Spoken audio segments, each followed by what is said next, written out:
एक बार हस्तिनापुर नरेश दुष्यंत आखेट खेलने वन में गए। जिस वन में वे शिकार के लिए गए थे उसी वन में कण्व ऋषि का आश्रम था। कण्व ऋषि के दर्शन करने के लिए महाराज दुष्यंत उनके आश्रम पहुंच गए। पुकार लगाने पर एक अति सुंदर कन्या ने आश्रम से निकलकर कहा, हे राजन, महर्षि तो तीर्थ यात्रा पर गए हैं, किंतु आपका इस आश्रम में स्वागत है। उस कन्या को देखकर महाराज दुष्यंत ने पूछा, बालिके, आप कौन हैं?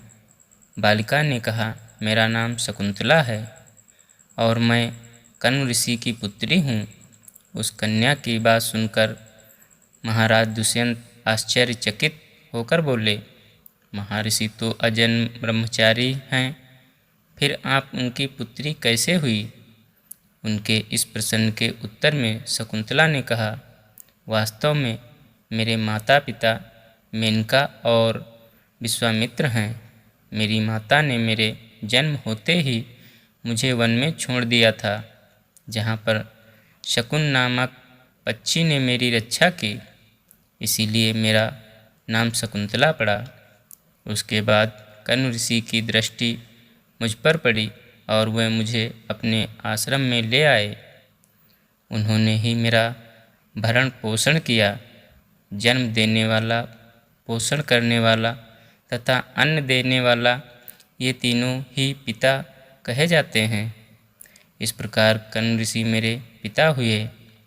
शकुंतला के वचनों को सुनकर महाराज दुष्यंत ने कहा, शकुंतले, तुम क्षत्रिय कन्या हो। तुम्हारे सौंदर्य को देखकर मैं अपना हृदय तुम्हें अर्पित कर चुका हूँ। यदि तुम्हें किसी प्रकार की आपत्ति न हो तो मैं तुमसे विवाह करना चाहता हूँ।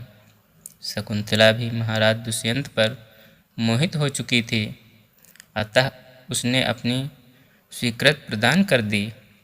दोनों ने गंधर्व विवाह कर लिया। कुछ काल महाराज दुष्यंत ने शकुंतला के साथ विहार करते हुए वन में ही व्यतीत किया। फिर एक दिन वे शकुंतला से बोले, प्रियतमे, मुझे अब अपना राजकार्य देखने के लिए हस्तिनापुर प्रस्थान करना होगा। महर्षि कण्व के तीर्थ यात्रा से लौट आने पर मैं तुम्हें यहाँ से विदा करा कर अपने राजभवन में ले जाऊंगा। इतना कहकर महाराज ने शकुंतला को अपने प्रेम के प्रतीक के रूप में अपनी स्वर्ण मुद्रिका दी और हस्तिनापुर चले गए। एक दिन उसके आश्रम में दुर्वासा ऋषि पधारे। महाराज दुष्यंत के विरह में लीन होने के कारण शकुंतला को उनके आगमन का ज्ञान भी नहीं हुआ और उसने दुर्वासा ऋषि का यथोचित स्वागत सत्कार नहीं किया। दुर्वासा ऋषि ने इसे अपना अपमान समझा और क्रोधित होकर बोले, बालिके, मैं तुम्हें शाप देता हूँ। जिस किसी के ध्यान में लीन होकर तूने मेरा निरादर किया है वह तुझे भूल जाएगा। दुर्वासा ऋषि के शाप को सुनकर शकुंतला का ध्यान टूटा और वह उनके चरणों में गिरकर क्षमा प्रार्थना करने लगी। शकुंतला के क्षमा प्रार्थना से द्रवित होकर दुर्वासा ऋषि ने कहा, अच्छा, यदि तेरे पास उसका कोई प्रेम चिन्ह होगा तो उस चिन्ह को देख उसे तेरी स्मृति हो जाएगी। महाराज दुष्यंत के सहवास से शकुंतला गर्भवती हो गई थी। कुछ काल पश्चात कण्व ऋषि तीर्थ यात्रा से लौटे। तब शकुंतला ने उन्हें महाराज दुष्यंत के साथ अपने गंधर्व विवाह के विषय में बताया। इस पर महर्षि कण्व ने कहा, पुत्री, विवाहित कन्या का पिता के घर में रहना उचित नहीं है। अब तेरे पति का घर ही तेरा घर है। इतना कहकर महर्षि ने शकुंतला को अपने शिष्यों के साथ हस्तिनापुर भिजवा दिया।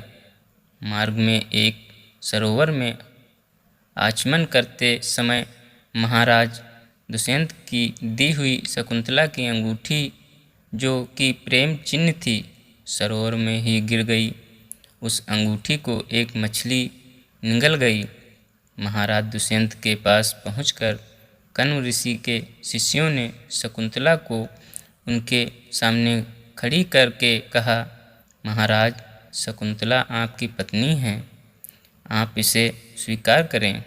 महाराज को दुर्वासा ऋषि के शाप के कारण शकुंतला को विस्मृत कर चुके थे, अतः उन्होंने शकुंतला को स्वीकार नहीं किया और उस पर उल्टा होने का लांछन लगाने लगे। शकुंतला का अपमान होते ही आकाश में जोरों की बिजली कड़क उठी और सबके सामने उसी की माता मेनका उसे उठा ले गईं। जिस मछली ने शकुंतला की अंगूठी को निगल लिया था, एक दिन वह एक मछुआरे के जाल में आ फंसी। जब मछुआरे ने उसे काटा तो उसके पेट में अंगूठी निकली। मछुआरे ने उस अंगूठी को महाराज दुष्यंत के पास भेंट के रूप में भेज दिया। अंगूठी को देखते ही महाराज को शकुंतला का स्मरण हो आया और वे अपने कृत्य पर पश्चाताप करने लगे। महाराज ने शकुंतला को बहुत ढूंढवाया, किंतु उसका पता नहीं चला। कुछ दिनों के बाद देवराज इंद्र के निमंत्रण पाकर देवासुर संग्राम में उनकी सहायता करने के लिए महाराज दुष्यंत इंद्र की नगरी अमरावती गए। संग्राम में विजय प्राप्त करने के पश्चात जब वे आकाश मार्ग से हस्तिनापुर लौट रहे थे, तो मार्ग में उन्हें कश्यप ऋषि का आश्रम दृष्टिगत हुआ। उनके दर्शनों के लिए वे वहाँ रुक गए। आश्रम में एक सुंदर बालक एक भयंकर सिंह के साथ खेल रहा था। मेनका ने शकुंतला को कश्यप ऋषि के पास लाकर छोड़ा था तथा वह बालक शकुंतला का ही पुत्र था।